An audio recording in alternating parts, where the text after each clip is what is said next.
Vamos orar? Senhor, mais uma vez nós queremos te agradecer a oportunidade que temos de estudar a tua palavra, especialmente nesses dias tão difíceis, com tantas vozes conflitantes, confusas, enganadoras. Obrigado pelo privilégio que o Senhor nos dá de podermos beber dessa fonte inesgotável, verdadeira. Nós te louvamos, ó Deus, por esse privilégio que temos e dá-nos dessa manhã a humildade no coração, a disposição sincera para podermos aprender com o Senhor, aprender com a tua palavra e também uns com os outros, como irmãos que somos em Cristo, como teus filhos. Abençoa, Deus, esse nosso tempo aqui, bem como a cada classe, a cada aluno, a cada professor, desde o berçário até o púlpito lá no culto. Abençoa cada um, Senhor. Oramos em nome de Jesus. Amém. Muito bem, bom dia. Espero que tenham passado uma ótima semana. Não sem desafios, problemas, dificuldades. Não caia nessa ilusão de pensar que a vida é um mar de rosas. Se fosse assim, ai da nossa fé, né? Não seria exercitada, né? Nessas muitas oportunidades que temos no dia a dia.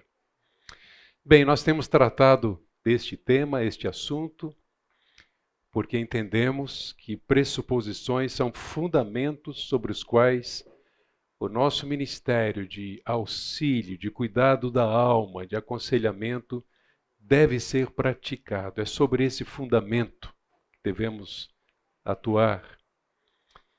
É interessante que há 3 semanas eu recebi uma mensagem num e-mail de uma oferta de ajuda aos pastores da igreja e aos pastores de Campinas.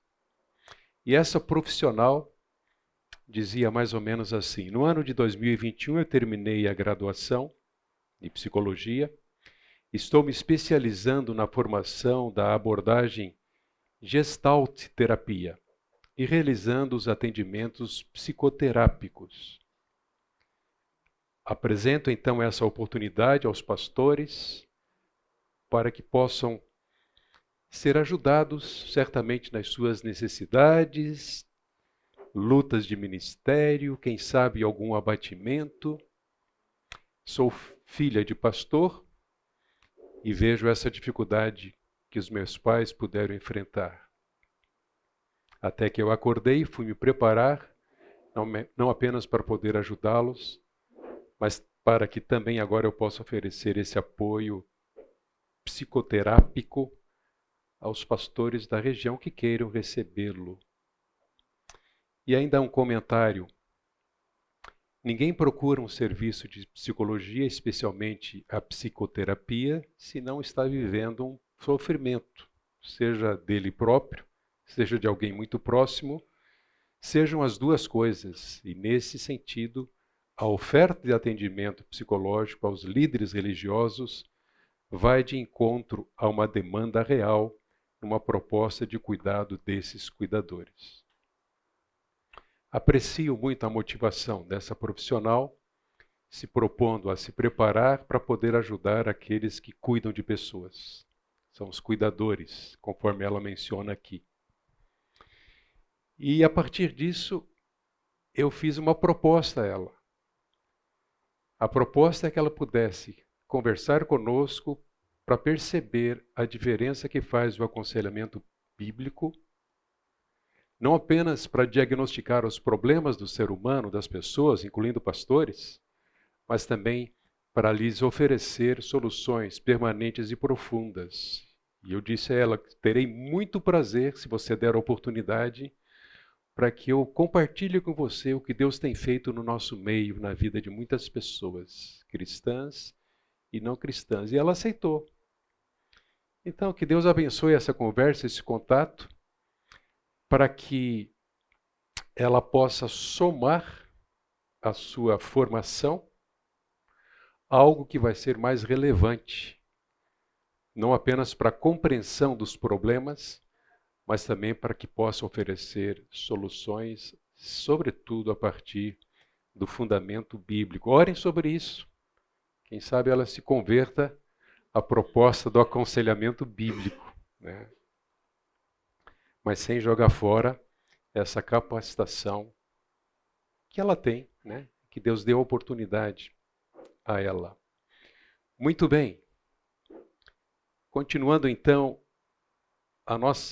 o nosso curso. Nós vimos no primeiro encontro que conhecer a soberania de Deus e realmente entender essas verdades relacionadas a esse controle soberano de Deus é muito importante para que possamos incutir esperança às pessoas que buscam ajuda, socorro, alívio, soluções. Na segunda aula, nós tratamos disso, contrariando as muitas terapias que dizem que o homem não é responsável, o responsável é alguém no passado, é o pai, é o DNA, é a circunstância, é o ambiente. Nós consideramos que, embora esses elementos possam ter efeito, trazer efeito na vida de uma pessoa, eles não podem ser determinantes. E jamais a responsabilidade do homem pode ser tirada, especialmente no que diz respeito ao pecado, segundo uma visão antropológica bíblica, né? E a gente sabe que toda a psicologia, toda a terapia, ela estuda a antropologia. Mas ela estuda a antropologia criada pelo próprio homem. E o problema é que a antropologia baseada no próprio homem, ela é extremamente limitada, porque ela não entende o homem de fato como ele foi criado por Deus e, consequentemente, vai encontrar muitas dificuldades em analisar os problemas para poder diagnosticá-los corretamente e, sobretudo, para oferecer ajuda e esperança. Nós vimos, então, no finalzinho da nossa aula passada, que todo aconselhamento é orientado para Deus, a culpa é encarada com seriedade, a responsabilidade é reconhecida, as mudanças podem ocorrer, não há limites para o poder de Deus, que usa a sua palavra, seu Espírito e a igreja, e o aconselhado é aceito como uma pessoa criada por Deus. E hoje, nossa terceira pressuposição. O pecado resulta em sofrimento temporal e eterno. Por favor, desde já, pensem nesta afirmação, nessa pressuposição e a sua importância no cuidado da alma. Enquanto nos propomos a lidar para ajudar outras pessoas, ou mesmo enquanto lidamos com os nossos próprios problemas. Abra sua Bíblia, ou conecte a sua Bíblia, na primeira epístola, ou primeira carta de João, no capítulo 1. Eu vou ler o versículo 8 e também o versículo 10. Encontrou? Está no final da sua Bíblia, entre Gênesis e Apocalipse. 1 João, capítulo 1, versículo 8 diz assim: Se afirmarmos que não temos pecados, enganamos a nós mesmos e não vivemos a verdade. 10. Se afirmarmos que não pecamos, chamamos Deus de mentiroso e mostramos que não há em nós lugar para a sua palavra. Outras versões certamente colocam isso com outras palavras, mas vejam, basicamente, qual é a afirmação que nós temos aqui. Se dissermos que não temos pecado, isso significa a negação da pecaminosidade humana. Isso já havia naqueles dias. Uma proposta herege da antropologia, da teologia, em relação à pecaminosidade humana. Então, João vai dizer que, de fato, nós somos pecadores, nós trazemos essa condição, herdamos isso em Adão, mas também, se negarmos que temos cometido pecado, né? Imagine aqui alguém que pensa na possibilidade da impecabilidade nesta vida. Está enquadrado aqui. Ou se você considera que você realmente está quase atingindo esse padrão de relacionamento com Deus e já não tem pecado há muito tempo. Está enquadrado aqui. Se negarmos que temos cometido pecado, nós enganamos a nós mesmos, zombamos de Deus e não andamos na luz. Contrariamos a sua palavra. E esta verdade, ou estas verdades, são extremamente importantes para lidarmos com os nossos problemas e com os problemas daqueles que vêm até nós pedir ajuda. Eu quero trazer, então, esse diagrama que eu tenho usado e realmente eu entendo que ele é bastante esclarecedor em relação a isso. Na verdade, o grande problema do homem, e nós vamos ver isso mais adiante, não se refere àquilo que vem até ele, como fatores que o provocam, que o influenciam. Mas seu grande problema é aquilo que sai dele mesmo, que sai do seu interior, que sai do seu coração. E o homem é, por natureza, idólatra. A idolatria é um dos assuntos mais tratados nas Escrituras, Velho e Novo Testamento. Agora vejam, olhando para esse texto aqui, vocês podem ler depois com calma. Romanos capítulo 1, de 21 a 32, nós vemos aqui que na origem, como pecador, o homem fez uma troca. Ele trocou a glória de Deus, e ele foi criado para glorificar a Deus, por imagens de coisas criadas. Então, em vez de adorar, glorificar o Criador, ele passou a adorar a criatura e buscar viver em torno disso. É diante de quem ele se curva, se prostra, se devota. Paulo vai dizer, então, no texto bíblico, que a verdade foi trocada pela mentira. Isso é tão presente nos nossos dias, né? Além disso, olha só, em lugar de adorar a Deus, ao Deus único e verdadeiro, ele passa a adorar as coisas, pessoas, objetos, fama, sucesso, dinheiro, prazer. O prazer é um grande ídolo, né? É vendido à torta e à direita, de várias formas, nas mídias, nas redes sociais.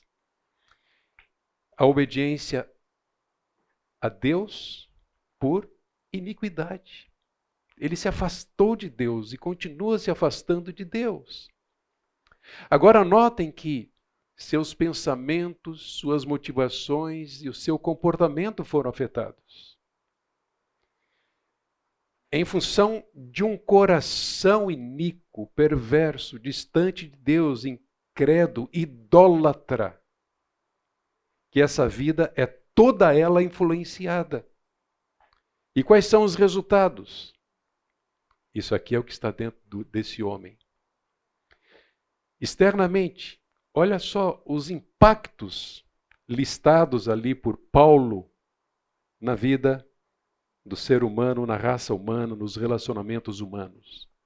Ganância, inveja, homicídio, contenda, engano, malícia, maledicência, a mentira. Olha que lista negra.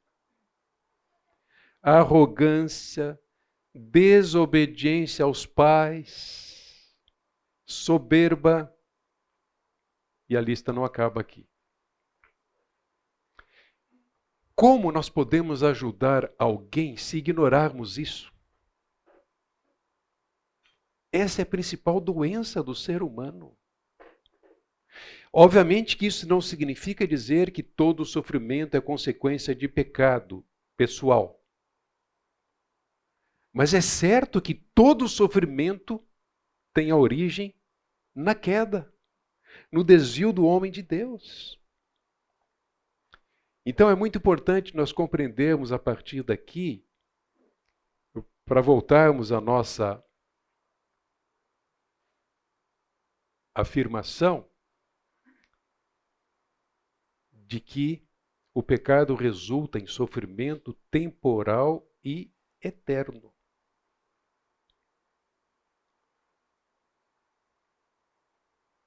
O propósito da idolatria é manipular o ídolo.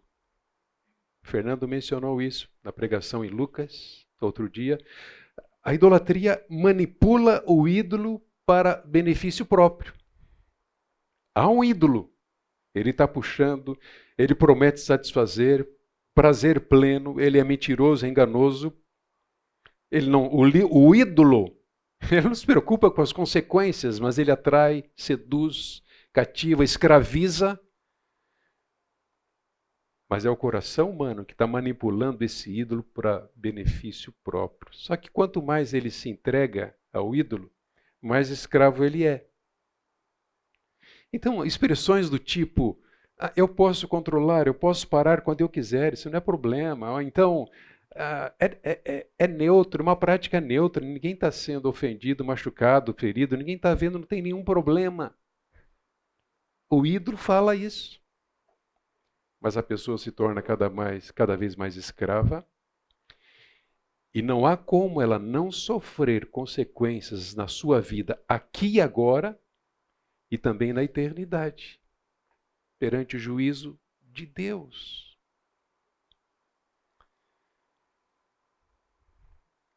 Um autor que eu aprecio muito, ele tem escrito muita coisa preciosíssima na área de aconselhamento, que é o David Powlison, que faleceu em 2019. Ele diz assim, respondendo à pergunta, como é que pode um ídolo sem vida exercer poder sobre nós? A resposta, ídolos dominam o homem por causa de uma poderosa, mas igualmente silenciosa presença oculta em cada ídolo, o próprio Satanás. Não devemos ignorar isso. O príncipe deste mundo cega o entendimento dos incrédulos para que eles não vejam. Ele é o pai da mentira. Ele é o enganador. Ele não tem nenhum interesse que a nossa prática de auxílio mútuo, de aconselhamento, reconheça que o pecado tem que ser tratado. Porque isso leva à necessidade de recorrer à cruz. E a cruz é exatamente o marco, o símbolo, o momento, o fato da derrota do diabo. As pessoas não se libertam dos seus pecados se não for pelo sangue do Senhor Jesus Cristo. Deixe-me trazer essa afirmação de Babler. O conselheiro bíblico necessita de uma compreensão correta da doutrina do homem, aquilo que vimos, a antropologia bíblica. O fato de que o homem foi criado à imagem de Deus, vive em um mundo caído e amaldiçoado pelo pecado, é pecador e precisa de um Salvador, causa impacto sobre nós, bem como sobre todos aqueles que nós aconselhamos. E diz, a antropologia centrada em Deus permite-nos chamar amorosamente as pessoas para voltar seu foco para Ele e tirá-lo de si mesmas. E quando corretamente entendida e aplicada, ela permite que o conselheiro dê esperança para o aconselhado e o ajude a ver a justiça, a retidão, o amor e a compreensão. Então vejamos o que vamos trazer e considerar aqui a partir dessa pressuposição fundamental, norteadora no cuidado da alma. É verdade que nem sempre as pessoas consideram que a dor que muitas vezes elas expressam geralmente pode ocorrer por causa do pecado. Nem sempre as pessoas pensam nisso. Há algum pecado? Será que a minha depressão não tem a ver com uma amargura não tratada? As pessoas nem sempre pensam assim. Não tentam associar uma coisa a outra. E exatamente por isso que é muito importante nós compreendermos essa relação entre pecado e sofrimento. Como eu disse, nem todo sofrimento é consequência de pecado pessoal. Mas há sofrimento que é consequência do nosso pecado, da nossa escolha errada, do nosso pecado deliberado ou não. Como nós temos visto aqui, muitas das terapias freudianas, behavioristas e outras negam não somente a existência do pecado, não consideram isto, mas negam também as consequências do pecado na vida do ser humano. Mas a Bíblia é rica, a Bíblia é clara ao afirmar as consequências do pecado. Vejamos alguns textos. Paulo diz aos Gálatas: não se enganem. E o que ele vai dizer? De Deus não se zomba. Aquilo que o homem semear, isso também colherá. Ele está falando de uma consequência. A lei, a verdade é esta. O que nós plantamos hoje aqui, amanhã nós vamos colher, em função daquilo que nós plantamos. Se plantarmos o bem, vamos colher o bem. Se plantarmos o mal, vamos colher o mal. De Deus não se zomba. Eu não vou dizer isso de cara para uma pessoa, para o meu aconselhando, para não assustá-lo. Mas eu tenho que considerar isso. O meu aconselhando está com ideação suicida. Ok, algo muito presente nos nossos dias. Eu não vou dizer para ele, olha, o seu pensamento é do diabo, você vai para o inferno se você fizer isso. Só que, sendo cuidadoso, ouvindo, procurando entender causas, o que está por detrás desse coração, para poder ajudá-lo amorosamente, mas biblicamente, tendo que confrontá-lo, sim. É importante eu saber que com raríssimas exceções, toda pessoa que pensa em tirar fim da sua própria vida é orgulhosa, extremamente orgulhosa, porque não quer ajuda, porque acha que tem o direito de dar fim. Veja, eu não estou menosprezando as pressões que estão sendo exercidas sobre a pessoa. Mas eu preciso ajudá-la. E essa compreensão me ajuda. Ainda que eu não vá apontar o dedo no começo, né, eu preciso levá-la à compreensão bíblica de que todo pecado traz sofrimento. Outro texto. Na carta de Paulo aos Efésios 4,18, tendo o seu entendimento obscurecido, ele está falando de quem? Dos incrédulos. Separados da vida que Deus lhes concede, ou alheios à vida de Deus, por causa da ignorância em que vivem, pela dureza do seu coração. Gente, é bem provável que Paulo aqui esteja retratando o terrível caminho do pecado. E eu gosto de usar a figura de uma espiral descendente pecaminosa. Olha só. Dureza de coração. Depois, na sequência, a ignorância. Estando obscurecidos o entendimento. Consequentemente, alheios à vida de Deus. Deus se volta contra eles, e aqui eu estou pegando Romanos 1 também. Deus se volta contra eles até que finalmente se tornam insensíveis e se entregam à dissolução para com toda avidez cometerem toda sorte de impureza, espiral descendente pecaminosa de um coração endurecido que não considera Deus, que ignora Deus na sua própria vida. Mais um texto. No sermão profético do Senhor Jesus Cristo, lá em Mateus 25, ele diz: então o rei dirá aos que estiverem à sua esquerda: afastem-se de mim, malditos, para o fogo eterno preparado para o diabo e seus anjos.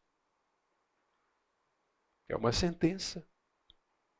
É um destino. Não se enganem, aquilo que o homem semear, também se fará. Consequências nesta vida e consequências eternas. Ainda, as palavras de Paulo aos Tessalonicenses: sofrerão penalidade de eterna destruição, banidos da face do Senhor e da glória do Senhor.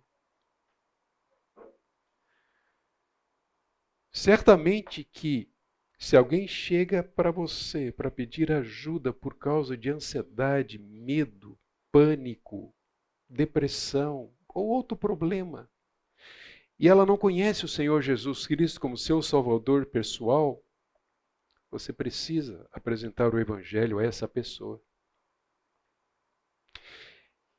E o Evangelho traz duas grandes notícias, uma má e uma boa. A má: todos pecaram e destituídos estão da glória de Deus.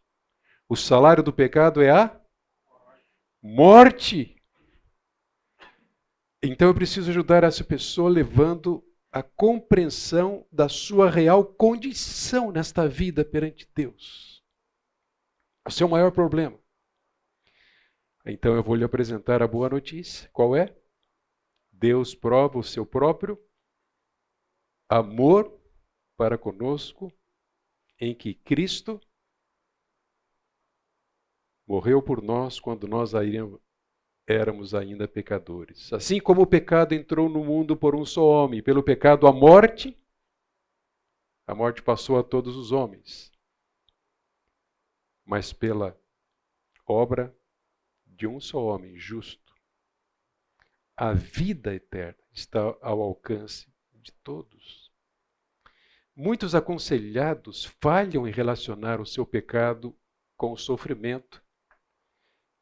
Sofrimento que foi a razão dele buscar ajuda.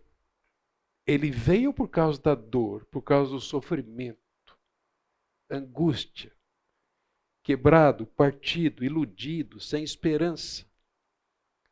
Mas nós precisamos apontar para alguns aconselhados as consequências eternas do pecado.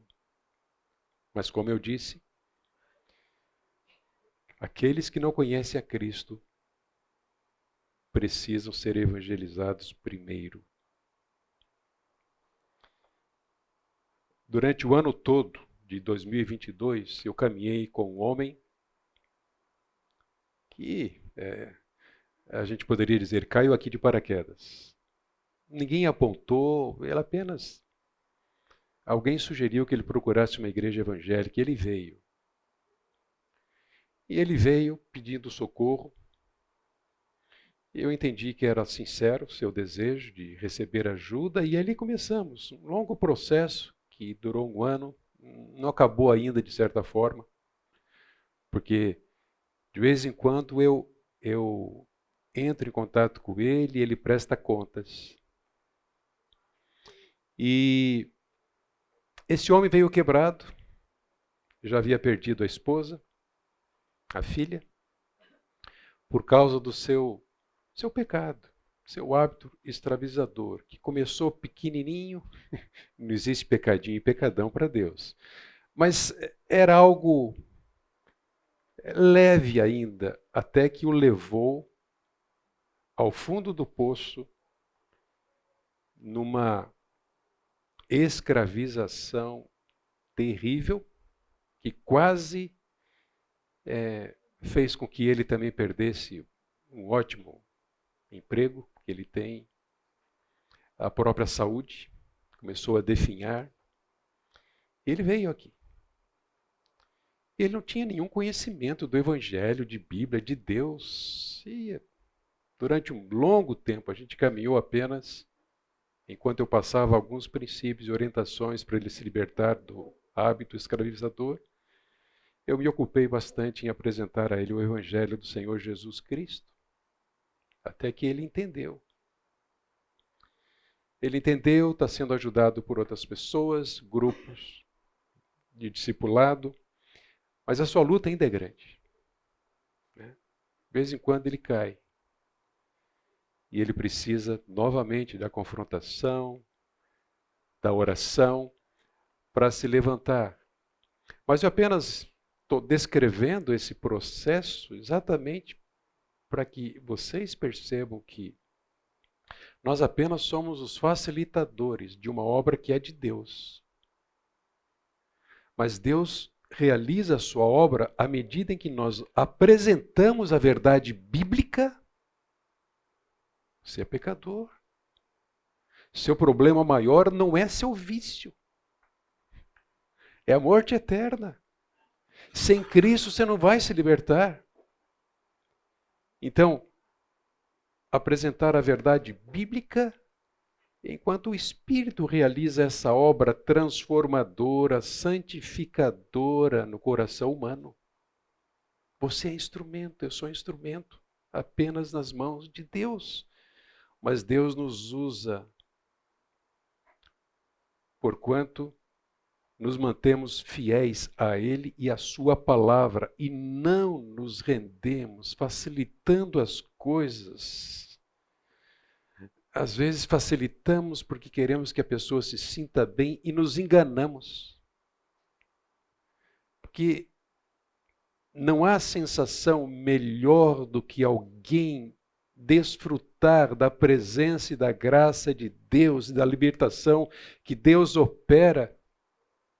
Então eu não vou facilitar o que não pode ser facilitado. Senão eu deixo que os profissionais façam isso. As terapias fazem isso. Mas eu desejo um fruto profundo e permanente. A confissão de Westminster, que é uma confissão da fé reformada que foi trabalhada, elaborada na Assembleia que aconteceu em Westminster em 1646. Eu trouxe aqui porque ela é bastante oportuna para este momento, enquanto nós consideramos a terceira pressuposição. Ela diz assim, que todo pecado, tanto original como atual, sendo transgressão da justa lei de Deus e a ela contrária, torna pela sua própria natureza culpado o pecador e por essa culpa está sujeito à ira de Deus e à maldição da lei e, portanto, sujeito à morte com todas as misérias espirituais, temporais e eternas. Irmãos, parte da tarefa do conselheiro é ajudar o aconselhado a ver claramente a relação entre o sofrimento em que vive os pensamentos, as motivações, as palavras, as ações não bíblicas, que provocam então esse sofrimento. Se você ler os Salmos, você vai encontrar em alguns deles o sofrimento de Davi. Mente, espírito, corpo, sofrimento. E ele admite que sofreu o que sofreu por conta não simplesmente da sua fragilidade humana, mas por conta do seu pecado. Se você ler o Salmo 88, acho que é o salmo mais dramático dos salmos. Porque ele começa com sofrimento e termina com sofrimento. É um clamor por socorro. Mas ele fala do seu sofrimento dos pés à cabeça. Sua alma geme e ele clama a Deus o tempo todo por libertação. Eu quero trazer aqui agora, eu acho que vai ser bastante esclarecedor, perguntas para a gente poder avaliar a possível correlação entre pecado e sofrimento. São algumas apenas. Vocês podem até pensar em outras, seria joia. Se você pensar em alguma outra, você até contribuir aqui para a nossa aula. Uma delas. Você já considerou a possibilidade da sua depressão ser resultado da sua negação em perdoar o chefe?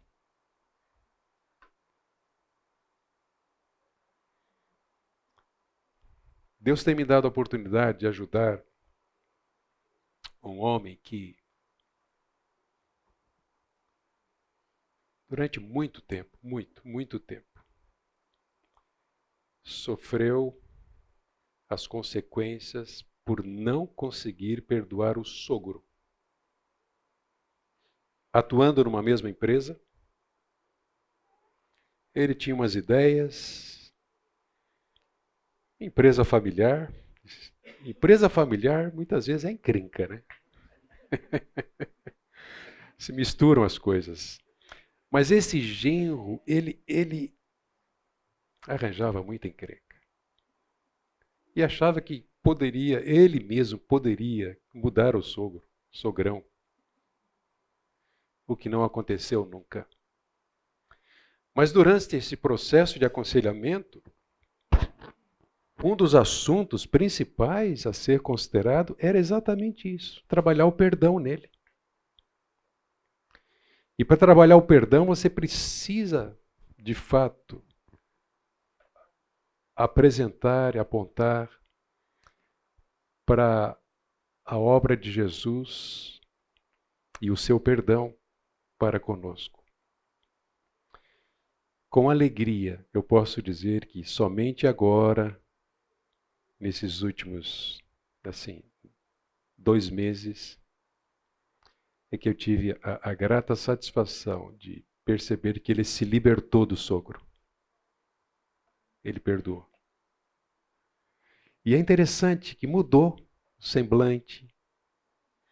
Ele até estava tomando remédio para depressão, ansiedade.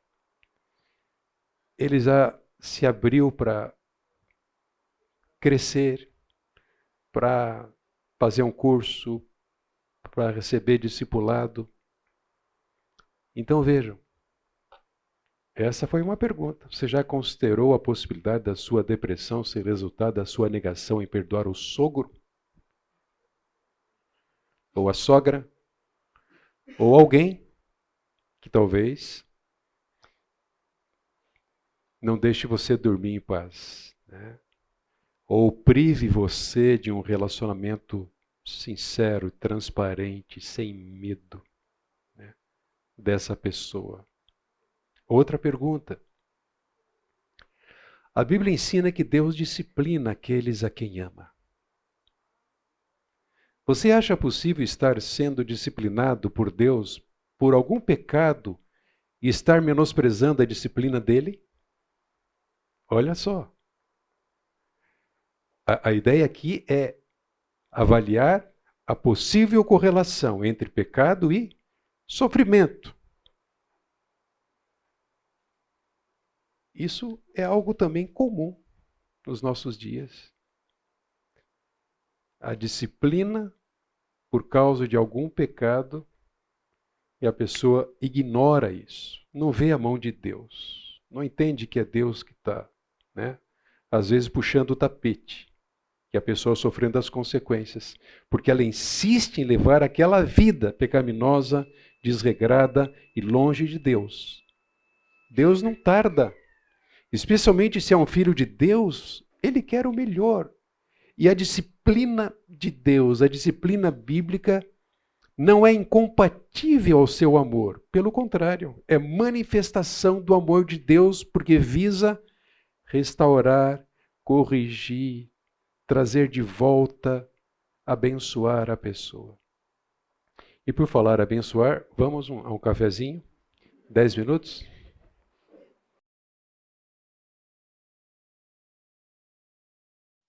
Alô, alô. Voltamos? Agradeço a participação de vocês, alguns comentários aí no intervalo. Legal, ajuda bastante.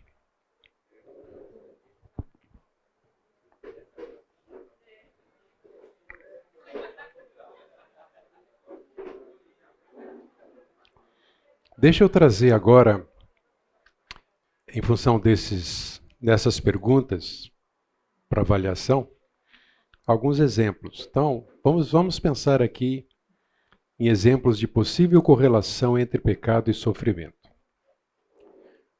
O assunto do momento, né? O Brasil é campeão em depressão. A depressão como resultado de amargura, ira, pensamentos de ansiedade. Né? Vejam, na próxima aula nós vamos tratar mais especificamente da questão, da correlação entre doença e pecado. Né? Com bastante respeito e consideração, a gente precisa, como diz o Dr. Sam Williams, de sabedoria. Né? Quando usar um medicamento, sabedoria. E essa sabedoria leva a mente, obviamente, traz, para que possa estar de mãos dadas, o conselheiro e o profissional médico. Né? Só o médico pode receitar a medicação. E o conselheiro não deve querer meter o bico aí, nem para propor a medicação e muito menos para dizer pare de tomar a medicação. A questão da medicação que causa o abatimento, né? A fadiga, é uma outra questão. Né? Mas a gente vai considerar isso na próxima aula.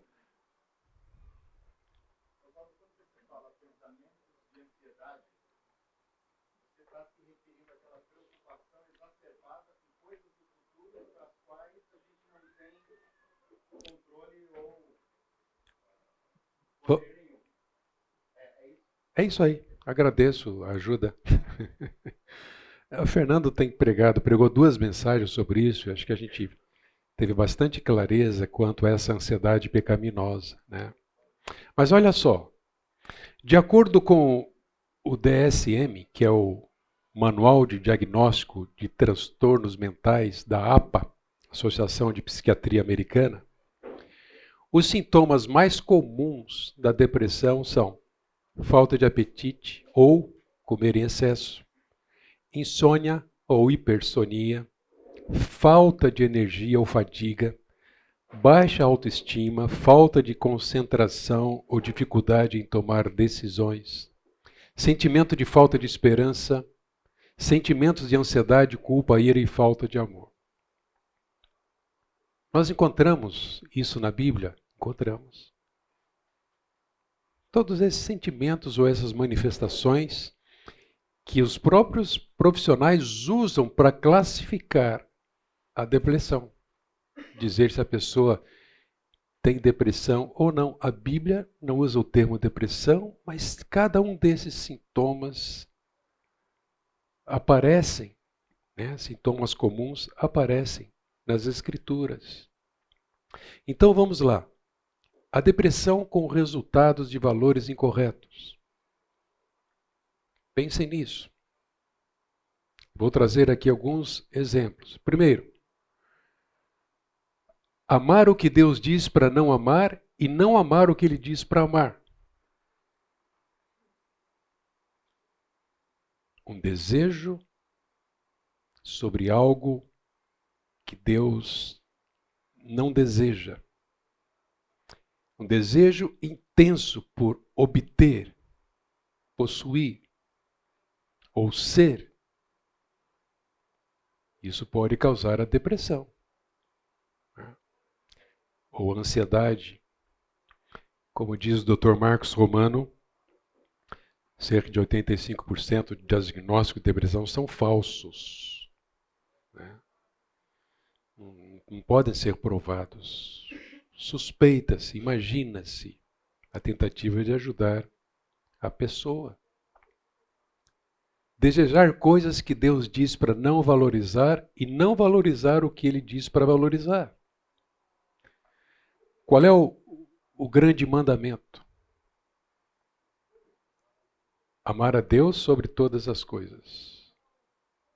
Não amar a Deus sobre todas as coisas e amar qualquer coisa mais do que a Deus não pode trazer abatimento, desesperança, tristeza e até depressão.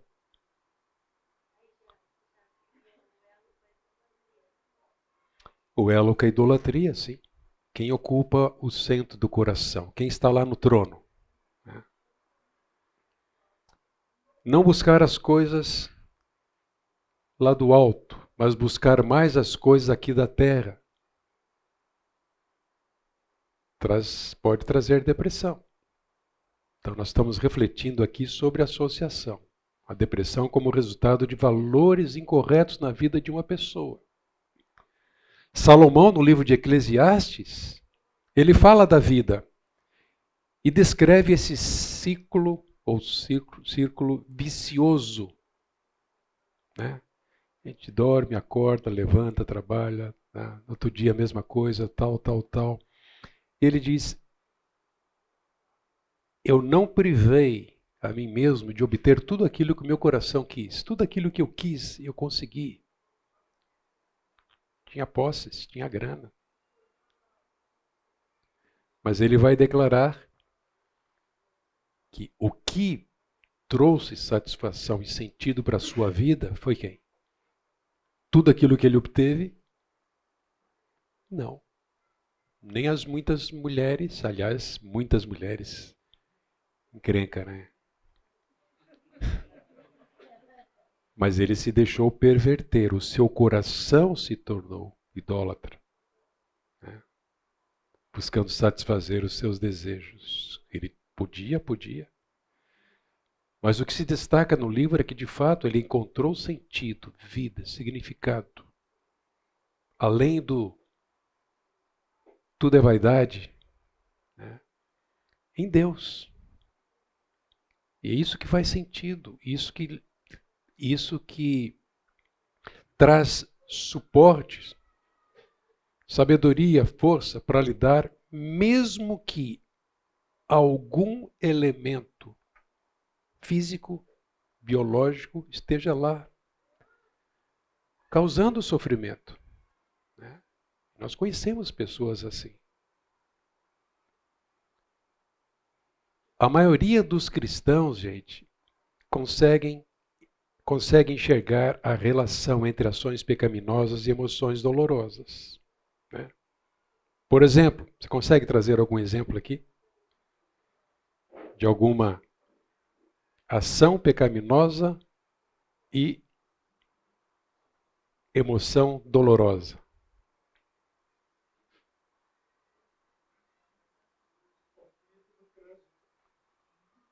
Conflito no trânsito, bem ilustrado. Se você entra na contramão e leva uma pancada, opa! Uma ação errada, uma consequência nada agradável e às vezes trágica.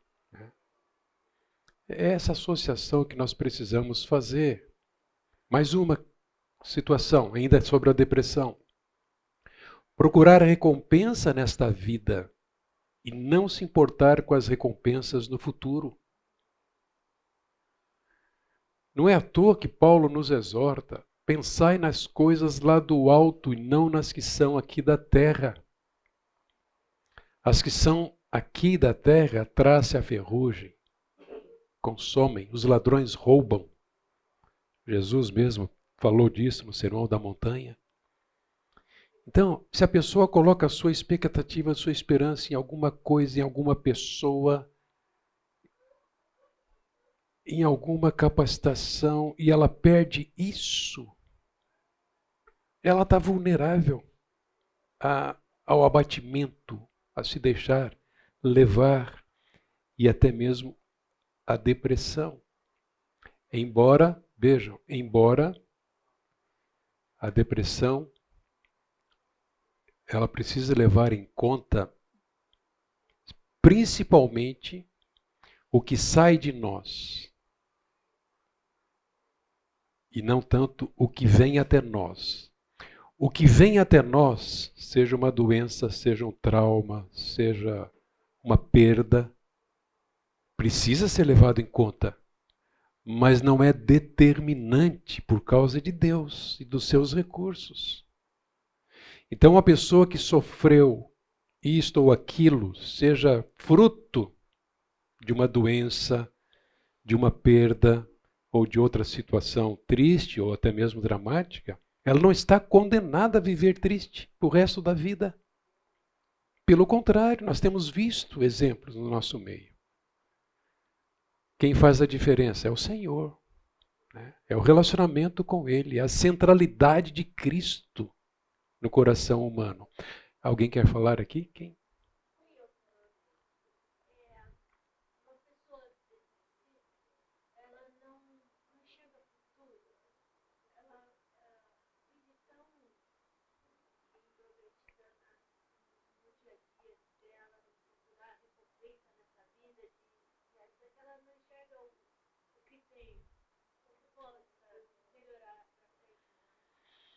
Ótimo, exatamente isso. Na perspectiva bíblica, a pessoa que olha muito para a vida e para si mesma, ela não tem perspectiva do futuro.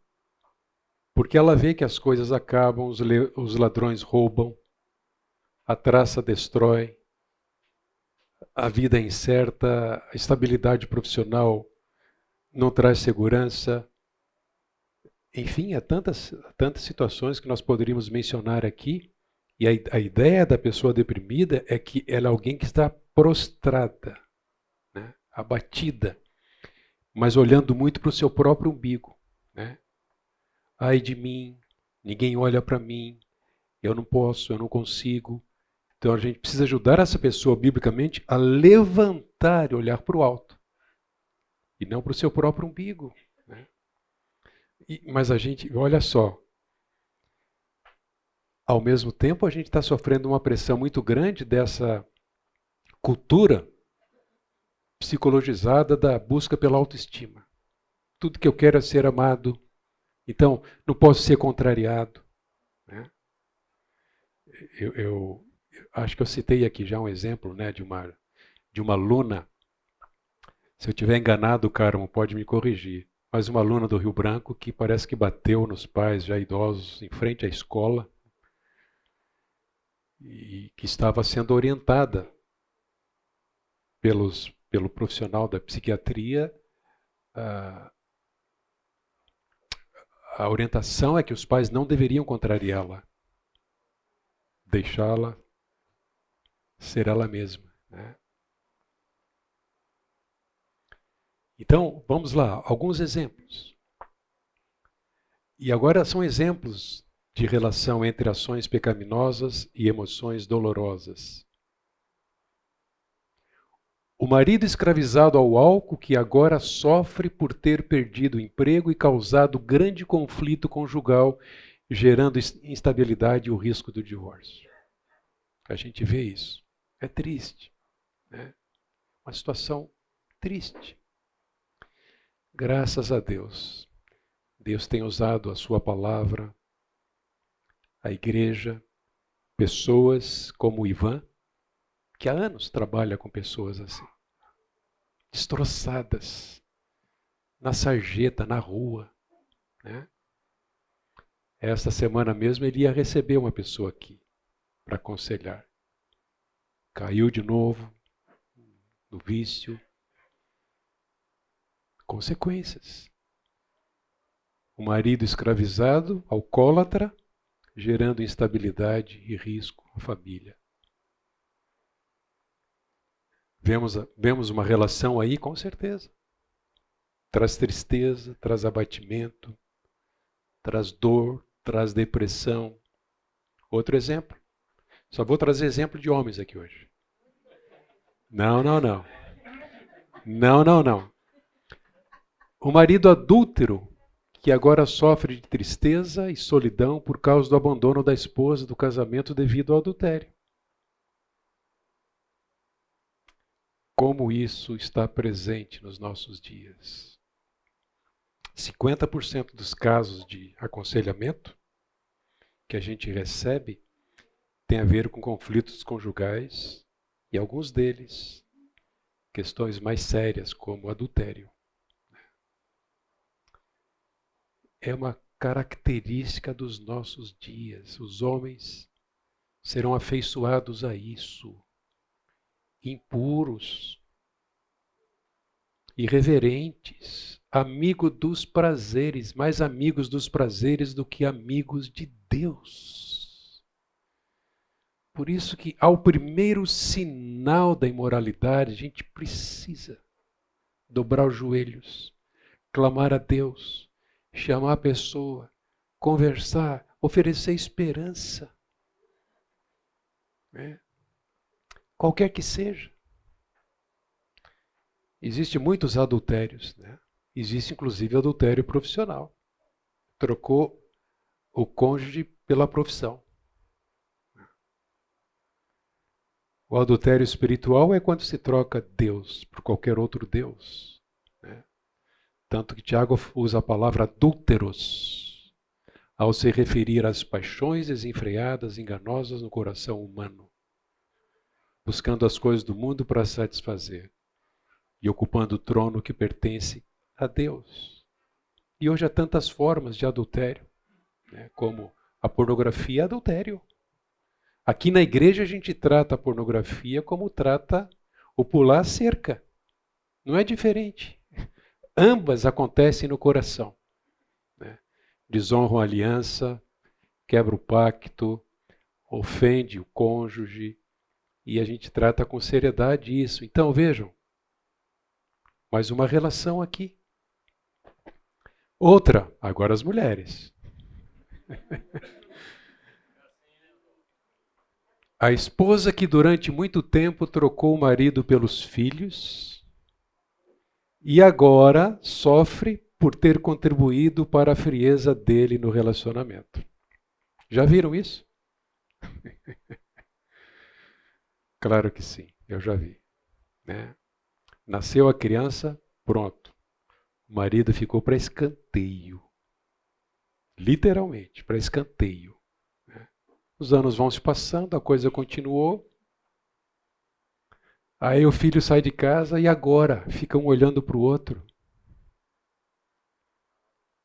Acabou.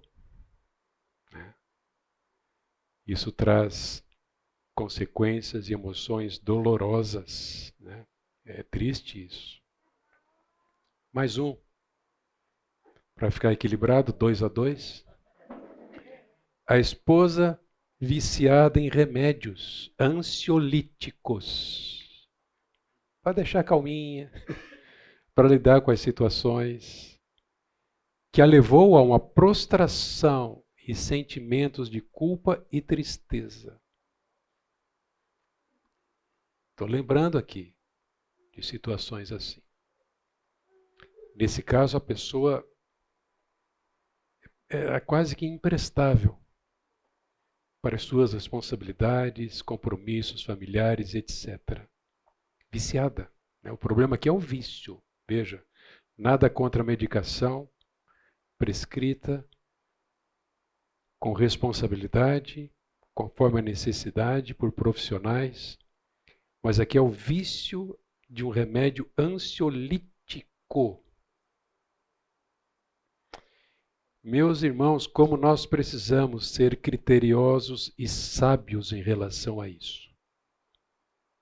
As crianças estão sendo dopadas porque estão sendo diagnosticadas como doentes, porque são irrequietas na classe, porque tem esse comportamento ou aquele. Ah, elas são logo rotuladas. E infelizmente muitos são levadas a profissionais que receitam ansiolíticos para acalmar o menino. Né? O menino que era tão bem acalmado no passado com a varinha. Né? A disciplina boa dentro de casa, pelos pais. Então, com que facilidade hoje se prescreve e se recorre a essas medicações? Né? Quando necessárias, com certeza. Mas na maioria das vezes, e vejo novamente, eu estou usando aqui percepções, estudos feitos tanto pelo Dr. Charles Rhodes, como também pelo próprio Marcos Romano, né? E os laboratórios estão se enriquecendo. Né? É uma das indústrias mais poderosas do mundo. Então temos que ser bem criteriosos e cuidadosos em relação a isso. Agora, deixe-me dizer algo. É claro que existe um proveito positivo da dor. Como assim? Consegue imaginar? Qual é o proveito positivo da dor? Pode trazer. A dor pode trazer um quebrantamento. Mas mesmo, vamos pensar no aspecto físico. Opa, você precisa ir ao médico. Você vai ao médico, não fica gemendo, não toma remédio à toa, né? Como às vezes eu faço. Mas eu tenho uma médica, ótima médica lá em casa, e ela me aconselha. Vejam, qual é o proveito que pode existir? A maioria não procura ajuda quando há algum sinal de que algo está errado. O Lupriolo, ele traz a seguinte experiência. O aconselhado chega, começa a falar dos seus sintomas, sofrimentos, e ele conta a seguinte história. Imagine você num quarto de hotel, confortavelmente dormindo, e lá pelas 3:30 da manhã, toca a sirene de incêndio, o alarme. Mas o sono está tão gostoso, você tapa o ouvido, o sono vai embora, você pega um travesseiro, outro travesseiro, faz de tudo, passa alguns minutos e você continua ouvindo aquele barulho, não pode continuar a dormir, até que você levanta, pega o primeiro sapato que está lá e pá! Quebra o alarme. Aí o conselheiro perguntou para o aconselhado, e aí, o que você acha? Ele disse, absurdo. Um absurdo. O alarme é exatamente para dar sinal de que alguma coisa está pegando fogo. Achei excelente essa ilustração. Que muitas vezes é isso que acontece na nossa vida em relação aos problemas, na nossa vida espiritual. É preciso lembrar que nem todas as emoções angustiantes são resultado do pecado pessoal, como eu já disse aqui. Né? Jesus mesmo chorou. Ele diz no Sermão do Monte, bem-aventurados os que choram. Jesus também ficou indignado, com raiva, quando na sinagoga apareceu um homem lá com a mão ressequida e os religiosos ali só olhando para ver se ele ia curar aquele homem, porque queriam acusá-lo, afinal, trabalhando no sábado. E Jesus fica indignado com isso. O sábado não deve impedir o homem de fazer o bem. Outra vez, ele repreende os seus discípulos porque sentiram-se incomodados quando alguém trouxe algumas crianças, ou pessoas trouxeram algumas crianças. E ele ficou indignado, conforme Marcos 10:14 registra. O mesmo Senhor chorou a morte do seu amigo Lázaro. Né? Emoções são importantes, elas falam. Deus se importa com as emoções. Né? Não devemos ridicularizar alguém que chora, que está gritando, que está clamando. Não. Você não sabe o que está lá dentro. Emoções falam. Eu tenho feito a seguinte pergunta a pessoas que trazem uma ansiedade, uma depressão. Se a sua depressão pudesse falar, o que ela diria a seu respeito? Isso nos ajuda muito a entender o que está passando, qual é a dor, onde é que está vindo, quais são os gatilhos. Eu vou apresentar para vocês agora um manual imaginário. É bíblico, é baseado na Bíblia, que serve para a gente consultar quando sentimentos estiverem causando problemas. Então, vocês vão notar que há duas colunas. Na primeira coluna está o alarme, ou a sirene, ou as emoções dolorosas, aquilo que está muito presente. E na segunda coluna, nós temos um alerta para possíveis causas. Então, por exemplo, alguém que está revelando ira, uma ira descontrolada, pecaminosa, está esbravejando, está explodindo, está ofendendo, está maltratando, está descontrolado. Essas perguntas ajudam nesse diagnóstico. É possível que eu não tenha submetido meus desejos a Deus? Por que eu estou irado? É possível que eu tenha reclamado com Deus? Ou é possível que eu seja culpado de idolatria? Estou desejando muito, não quero. Eu quero o que quero porque quero e quando eu quero é melhor que esteja lá. Ou ainda, é possível que eu esteja focado mais no que é temporal. Perguntas esclarecedoras. Paulo diz aos Efésios: fiquem irados, mas não pequem. Não deixem que o sol se ponha sobre a ira de vocês. Nós ficamos irados. Né? Somos humanos. Né? Como diz o outro, não temos sangue de barata. Né? Reagimos. Mas a questão é quando a nossa ira nos leva a pecar ou se torna pecaminosa.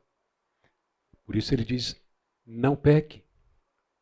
Ele vai dizer também no capítulo 4, verso 31, que não haja no meio de vocês qualquer amargura, indignação, ira, gritaria e blasfêmia, bem como qualquer maldade. Outra área, medo. A pandemia revelou ou trouxe muito medo.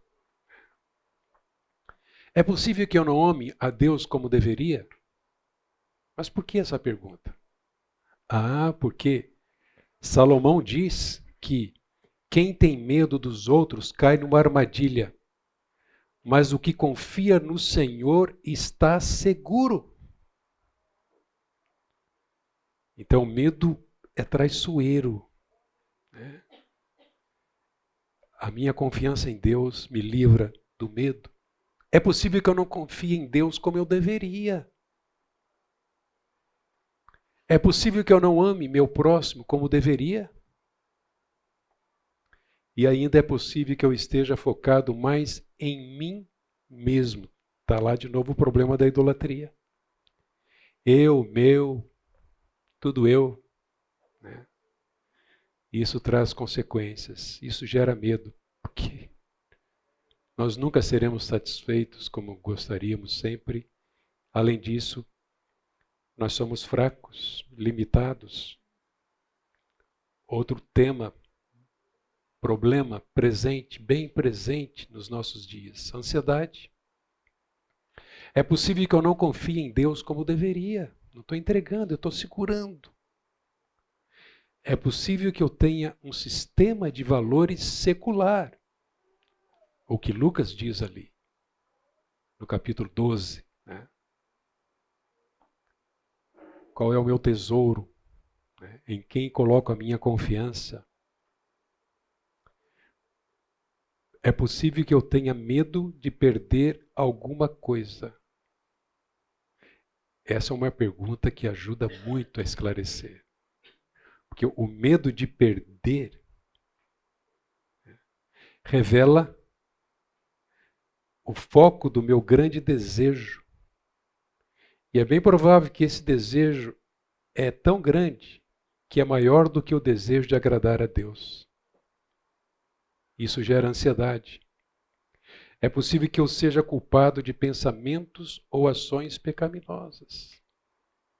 Paulo diz aos Filipenses, lá no capítulo 4, versículo 6, não fiquem ansiosos de coisa alguma, mas em tudo sejam conhecidos diante de Deus os pedidos de vocês pela oração e pela súplica com ações de graça. E o resultado ele vai dizer, é a paz de Cristo que excede todo entendimento. Mais um exemplo, voltamos à questão da depressão. É possível que eu esteja preocupado com algo, ok? É possível que eu não tenha lidado corretamente com a culpa. É possível que eu não tenha perdoado alguém. Olha só, isso causa depressão. É possível que eu esteja lidando mal com uma provação. Eu falei do Salmo 88, né? Dá uma olhadinha rápida lá. Salmo 88, que é o salmo mais sombrio da Bíblia. E é o único salmo que termina com o salmista no abismo. Ainda assim, olhando para cima, na direção correta, mas sem ainda encontrar luz. Ele encontra luz. Então ele está gemendo, ele está no fundo do poço. Ele sente profunda dor, angústia, mas ele não deixa de olhar para o alto, para cima. Manter o seu foco. Aí há esperança. Então, em grande parte, essa é a experiência do cristão com depressão. É alguém que está preso no fundo do abismo, preocupado ou procurando ajuda e esperança, e ainda assim sem conseguir ver a luz no horizonte e clamando, até quando, Senhor? Eles clamam e vão encontrar a resposta. Lembram-se do primeiro fundamento? Deus é soberano. Ele vai livrar aqueles que confiam nele. Se não aqui na eternidade, mas ele vai livrar, ele promete livrar e Deus é fiel para cumprir as suas promessas.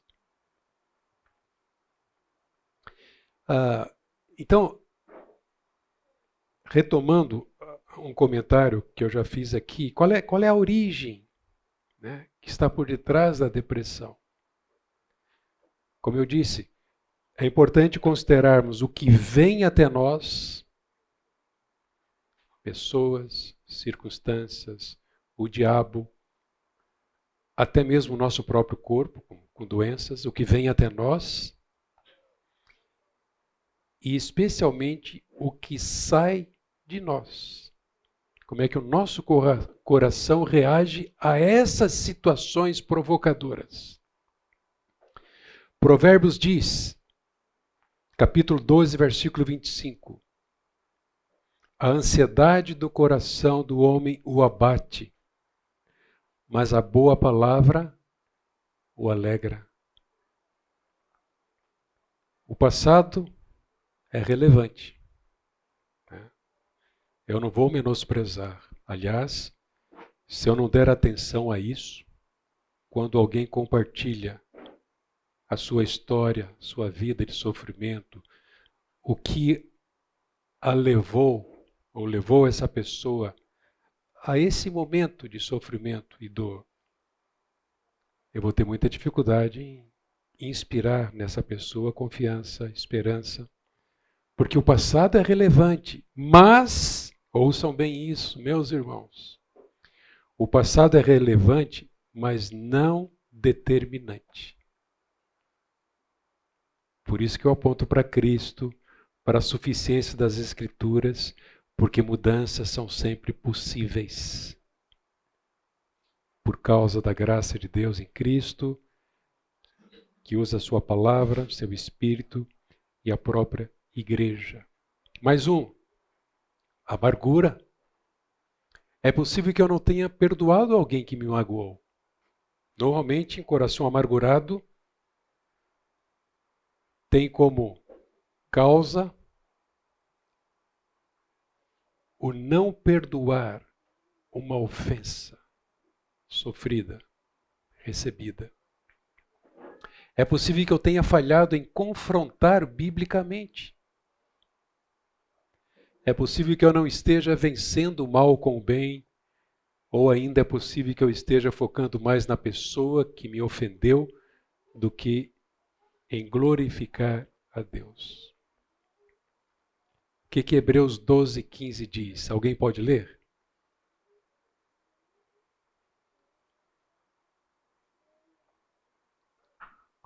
Hebreus 12:15.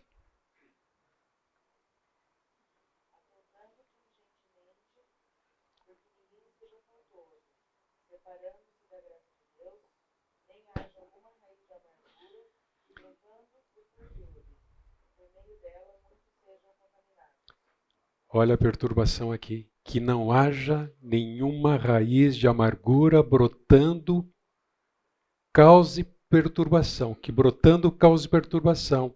E por meio dela muitos sejam contaminados.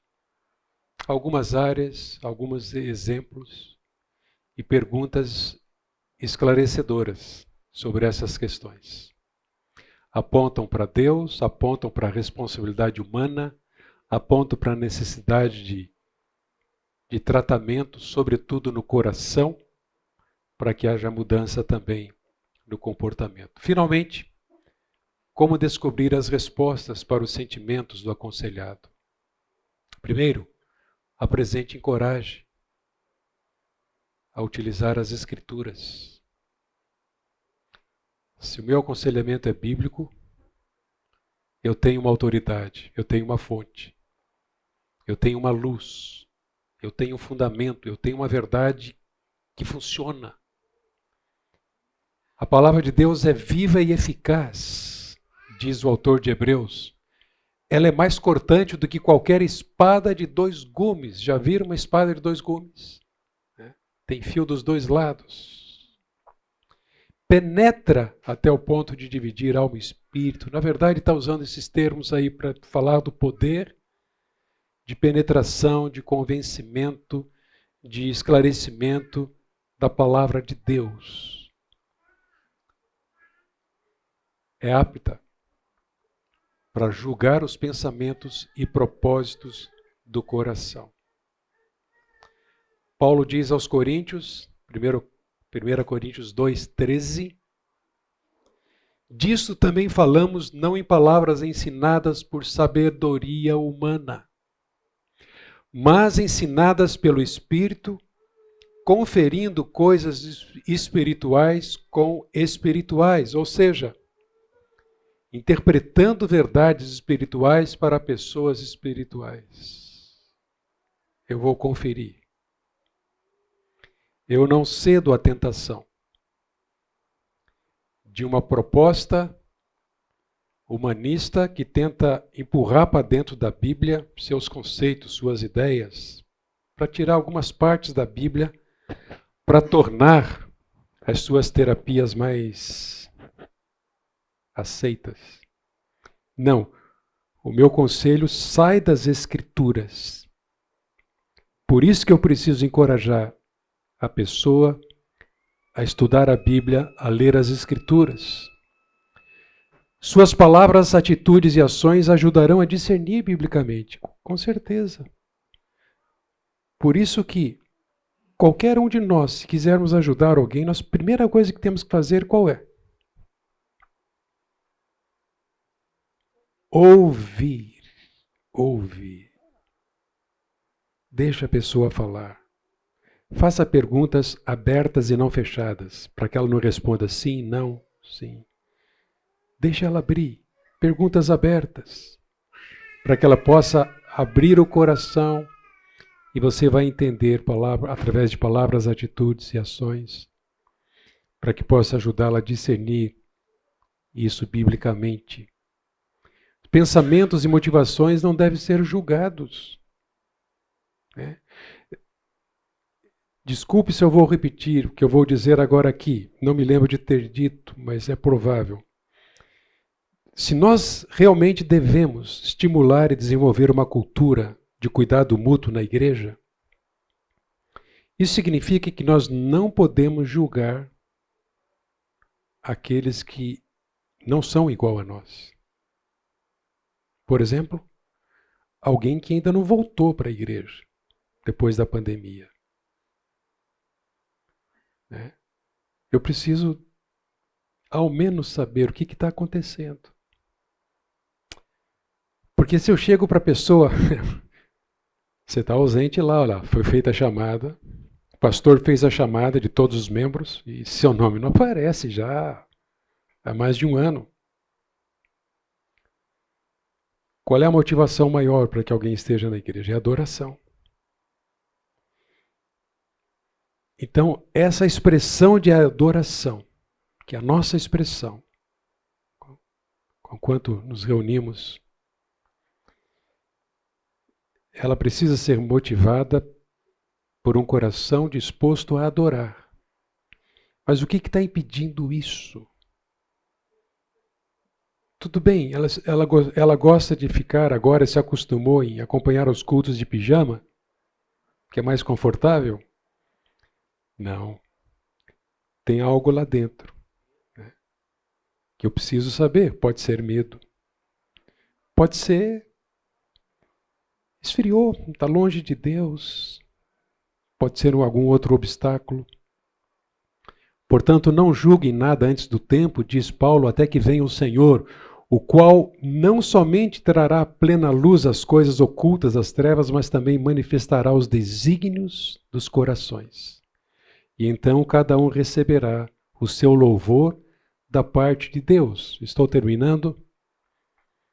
Ofereça ao aconselhado as ferramentas, mostre como usá-las e encoraje-o a olhar para o próprio coração. Eu vou passar uma tarefa para vocês, posso? Então, olha só. Esse grupo aqui, que está à direita, durante a semana, vai ler o Salmo 32 para que possa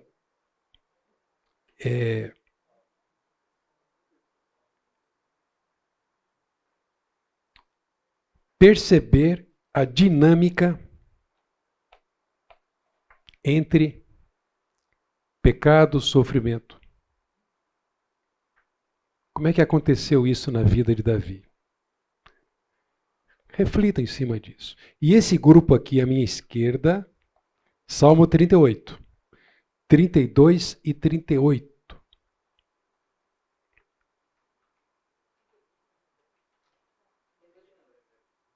Mesma coisa.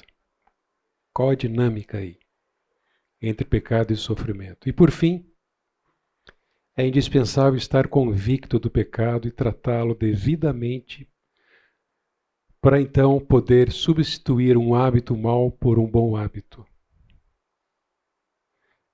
Não buscamos simplesmente a mudança de hábito. Por quê? Se o nosso foco for mudar o hábito, pode mudar hoje, amanhã, uma outra situação de tensão e pressão, o problema vai voltar. Então, o nosso alvo é a mudança de coração, para que não seja uma mudança cosmética, exterior apenas, mas profunda, sincera, de coração. E a palavra tem esse poder, toda ela, de Gênesis a Apocalipse, é inspirada por Deus, é a palavra de Deus e ela é útil para o ensino, para a repreensão, para a correção, para a educação na justiça. As Escrituras são úteis para convencer. Às vezes precisamos convencer as pessoas que buscamos ajudar dos seus pecados e ajudá-las na motivação de mudar. Mas é a palavra que tem esse poder.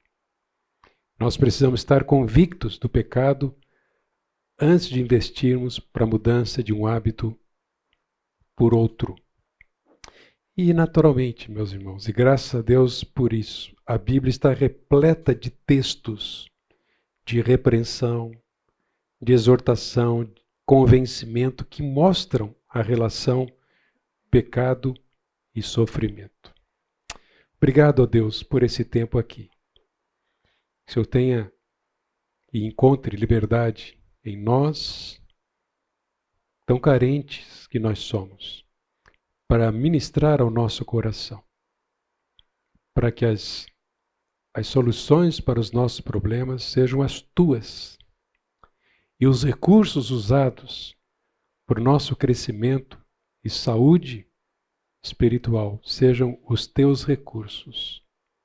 Opera em nós, Senhor, bem como na vida daquelas pessoas que buscamos ajudar, que também são alvo do teu amor, que precisam de esperança e que podem encontrar também em Cristo essa nova vida, a vida vitoriosa que o Senhor concede a cada um de nós e a todo aquele que crê no Senhor Jesus.